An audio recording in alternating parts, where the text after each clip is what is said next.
Hello दोस्तों, मैं आशीष पंचाल आप सभी का स्वागत है अपने यूट्यूब चैनल पीसीएस एग्ज़ाम अड्डा में। तो आज दोस्तों हम लोग जो है पॉलिटी की क्लास करेंगे, वो भी यूपीएससी के संदर्भ को लेकर के। तो सभी को पता होगा कि 27 मई एग्ज़ाम है और सभी लोग तैयार होंगे एग्ज़ाम देने के लिए। तो हम पॉलिटी से संबंधित अक्टूबर माह में जितने भी पॉलिटी में रिसेंटली न्यूज़ें रही हैं, वो सारे हम आज पॉइंट्स आपको कराएंगे, कई पार्ट्स में व्यक्त करा के कराएंगे। तो चलते हैं, करते हैं आज हम सिर्फ पॉलिटी से संबंधित क्वेश्चंस। तो सबसे पहले हम बात करेंगे जो है जन योजना अभियान। अब जन योजना अभियान आपको पता होना चाहिए कि हाल ही में पंचायती राज मंत्रालय ने इसे शुरू किया है। अवधि क्या है, 2025-26 की अवधि के लिए जो है ग्राम पंचायत विकास योजना बनाने के लिए जो है आपका पंचायती राज मंत्रालय ने शुरू किया है। उद्देश्य क्या है, सबसे पहले तो ये देखेंगे जो पंचायत से संबंधित योजनाओं को तैयार करना है और लोगों की भागीदारी को सुनिश्चित करना है और उसे बढ़ाना है। इसके बाद एक चीज़ और आपको बता दें कि इसमें हमने एक नोट्स बनाया है। एक नोट में हमने एक पॉइंट दिया है, वो पॉइंट को हम सबसे पहले समझने की कोशिश करेंगे। वो पॉइंट में क्या है कि बेटा जो है पहली बार जो है 2 अक्टूबर 2018 में पंचायती राज मंत्रालय ने एक योजना शुरू की थी। अब योजना शुरू किया था तो इस योजना का नाम था सबकी योजना सबका विकास। ठीक है, इसी योजना के आधार पर विकास जो है पंचायती राज व्यवस्था का आगे बढ़ाया गया था। अब उसी के संदर्भ में एक नई योजना जो है पंचायत मंत्रालय ने, जो पंचायती राज विकास मंत्रालय है, वो उसने चालू किया है। इसके बाद इसी के संदर्भ में आपको संवैधानिक प्रावधान भी पता होना चाहिए, क्योंकि संवैधानिक प्रावधान अगर आपको कॉन्स्टिट्यूशनल प्रोविज़न नहीं पता तो आपके लिए फिर दिक्कत खड़ी हो सकती है। तो चलते हैं, देखते हैं इसमें सबसे इम्पोर्टेंट जो संवैधानिक प्रावधान है वो कौन कौन से हैं। तो संवैधानिक प्रावधान में तो सबसे पहले अनुच्छेद 40 देख लो। तो अनुच्छेद जो 40 है वो राज्य के नीति निर्देशक तत्व सिद्धांत डीपीएसपी पर निर्धारित है। आपको बता दें ग्राम पंचायत गठन करने का अधिकार दिया गया है राज्य को, ये आपको पता हो, और शक्तियाँ और अधिकार प्रदान करता है ये 40। इसके बाद स्वायत्त शासन इकाइयों के रूप में कार्य करने में भी सक्षम बनाता है राज्य सरकार को। इसके बाद आगे हम आपको बता दें कि एक और सा अनुच्छेद है जो राज्य के आधार पर उसे हम समझने की कोशिश करेंगे कि जब हम राज्य सरकार पूरी तरीके से अपने अनुच्छेदों पर निर्भर होती है तो वहाँ पर 243 जी क्या कहता है। तो 243 जी कहता है पंचायतों को स्वशासन की संस्थाओं के रूप में मान्यता देते हुए उन्हें आर्थिक विकास, सामाजिक न्याय के लिए योजनाएं तैयार करने के लिए भी अधिकार दिया गया है।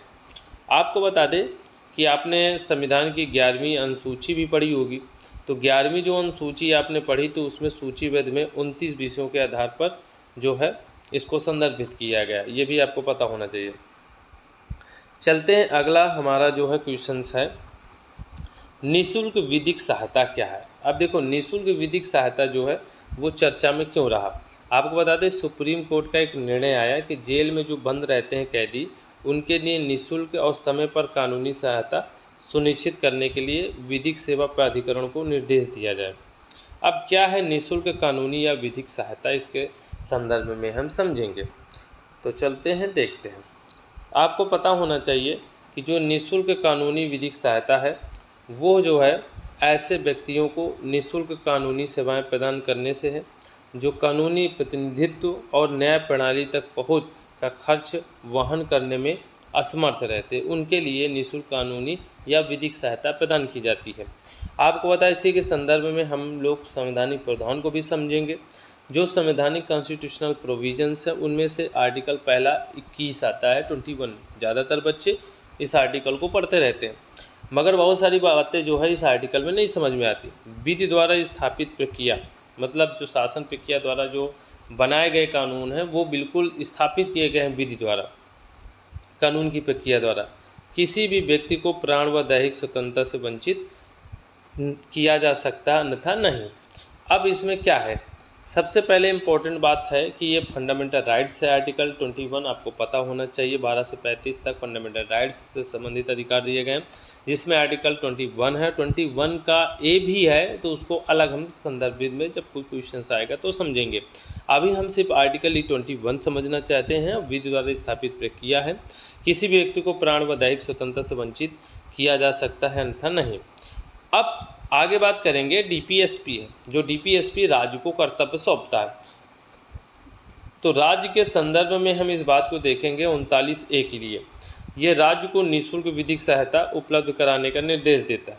अभी तो ये जो आर्टिकल 21 है वो किसी भी व्यक्ति को, मतलब किसी व्यक्ति को जो है ये संदर्भित कर सकता है, क्योंकि अधिकार सबके लिए बराबर है इंडिया में।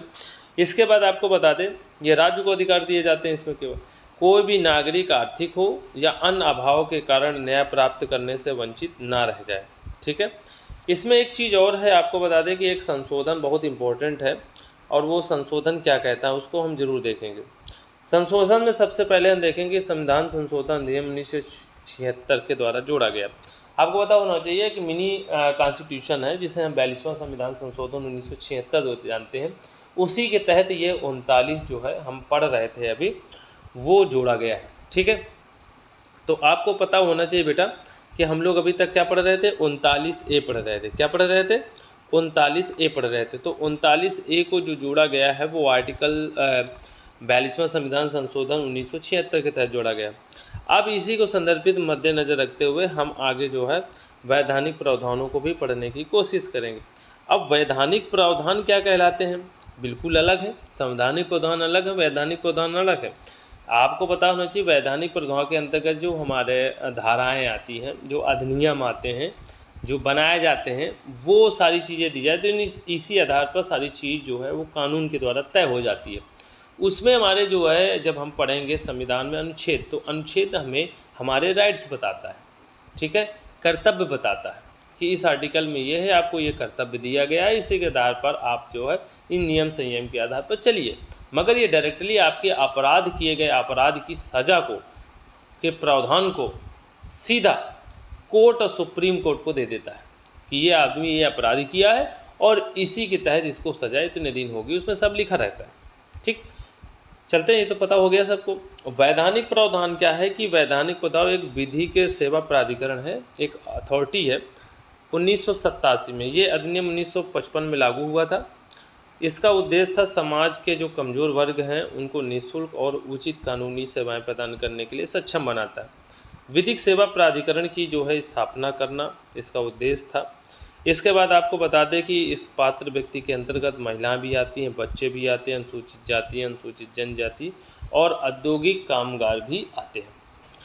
चलते हैं आगे। आगे हम बात करेंगे इसी में कि जो भारतीय नागरिक सुरक्षा एक अधिनियम है, 2023 की धारा 341 संदर्भित की जाती है। उसमें कहा जाता है कि अभियुक्त के पास विधिक सहायता के लिए साधन अगर नहीं है तो राज्य के खर्च पर अभियुक्त को कानूनी सहायता प्रदान करने के लिए बोला जाता है। अब सभी लोगों को पता होगा कि भैया नालसा क्या है, राष्ट्रीय विधिक प्राधिकरण। अब नालसा के बारे में बहुत लोगों को नहीं पता।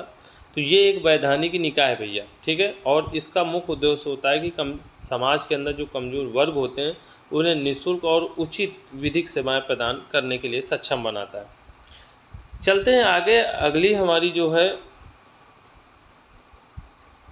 खबर है, वो खबर है क्या है भैया, सूचना का अधिकार।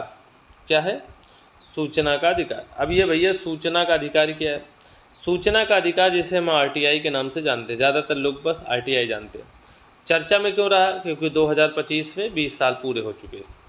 आरटीआई में आने वाले चुनौतियों पर विचार करना भी जरूरी है, तो इसी को संदर्भित लेके हमने बातें की है। तो चलो भाई फिर हम लोग देख लेते हैं आरटीआई अधिनियम 2005 के बारे में ज़रूर देखेंगे, क्योंकि भैया बहुत ही इम्पोर्टेंट है हमारे लिए, सबके लिए। आरटीआई अधिनियम 2005 क्या कहता है, सबसे पहले जून 2005 में पारित हुआ। लागू होने की जो तारीख थी वो अक्टूबर 2005 थी। और आपको बता दें फ्रीडम ऑफ द इंफॉर्मेशन अक्टूबर 2002 का स्थान लिया है। 2002 में इस नाम से इसे शुरुआत की गई थी। यह अधिनियम नागरिकों को मानव अधिकारों की सार्वभौमिक घोषणा नागरिक और राजनीतिक अधिकारों, अंतर्राष्ट्रीय पसंदीदा और आर्थिक, सामाजिक एवं सांस्कृतिक अधिकारों और अंतर्राष्ट्रीय संधि में मानव अधिकारों के रूप में इसे व्यक्त किया गया है। ठीक है ना। इसके बाद आपको मैं बता दूं कि सुप्रीम कोर्ट क्या निर्णय ले रही है, इस बारे में बता दें। सुप्रीम कोर्ट ने राजनारायण बनाम उत्तर प्रदेश सरकारवाद में सूचना के अधिकार को भारतीय संविधान के अनुच्छेद 19 के तहत एक मौलिक अधिकार रूप दिया था। तो आपसे क्वेश्चंस पूछा जा सकता है कि भैया सुप्रीम कोर्ट ने जब इसकी शुरुआत हुई तो सुप्रीम कोर्ट का जो वाद था वो कौन सा, तो जो मौलिक अधिकार के रूप में संदर्भित किया था उसने 19 में।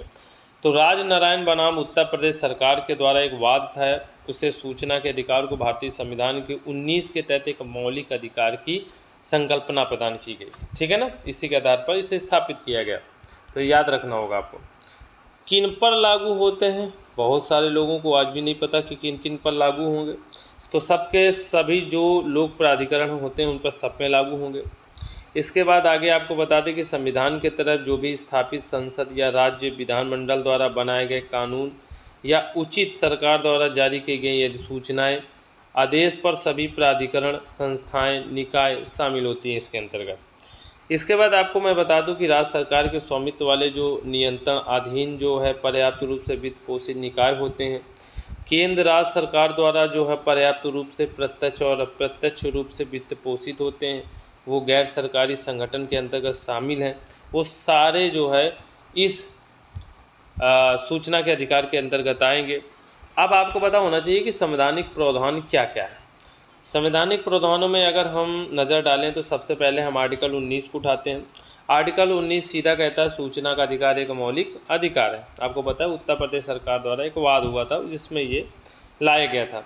आपको बता दें 32 और 225 ये दोनों आर्टिकल आपको पता होना चाहिए। सुप्रीम कोर्ट और ये है हाई कोर्ट। कोर्ट को रिट क्षेत्राधिकार अपवाहित रहते हैं। ठीक है। इसके बाद आपको बता दें वैधानिक प्रावधानों पर हम अगर नज़र डालें तो वैधानिक प्रावधानों में सीधा सीधा एक शब्द बोला गया है कि लोक प्राधिकरण को कुछ दायित्व दिए गए हैं और कुछ विशिष्ट सूचनाओं को भी जारी करने के आदेश दिए गए हैं, तत्काल सूचनाएं प्रदान की जा सके। वो धारा 4 के अंतर्गत आती है, ज़्यादा कोई बात नहीं है। तो आपको पता है सूचना का जो अधिकार था, हमने 3 टॉपिक कवर किए हैं आज, और 3 टॉपिक बहुत इंपॉर्टेंट है अक्टूबर माह के अंतर्गत। इससे ज़्यादा इसमें पॉइंट्स है नहीं है और ज़्यादा मेहनत करने की भी आवश्यकता नहीं है। बहुत सारे पॉइंट्स बनेंगे भी तो उन पर इतना फोकस नहीं करना चाहिए। पीटी 365 पढ़ते होंगे, बहुत शॉर्टकट में नोट्स बनाते हैं लोग। ठीक है ना। तो वैसे हमने भी शॉर्टकट में ही आपको कवर किया है। तो ठीक है, आज की क्लास को हम लोग यहीं पर एंड करते हैं और फिर मिलते हैं नेक्स्ट अगले भाग में। तो आज का भाग हमारा जो है 1 रहा है और अगले जो टॉपिक लेके आएंगे नवंबर माह के जो टॉपिक होंगे वो भाग 2 के अंतर्गत आएंगे। तो कल कराते हैं आपको ये जो टॉपिक्स हैं। ठीक है ना। तो आज इतने ही टॉपिक्स रखते हैं। ठीक है। Okay, thank you so much.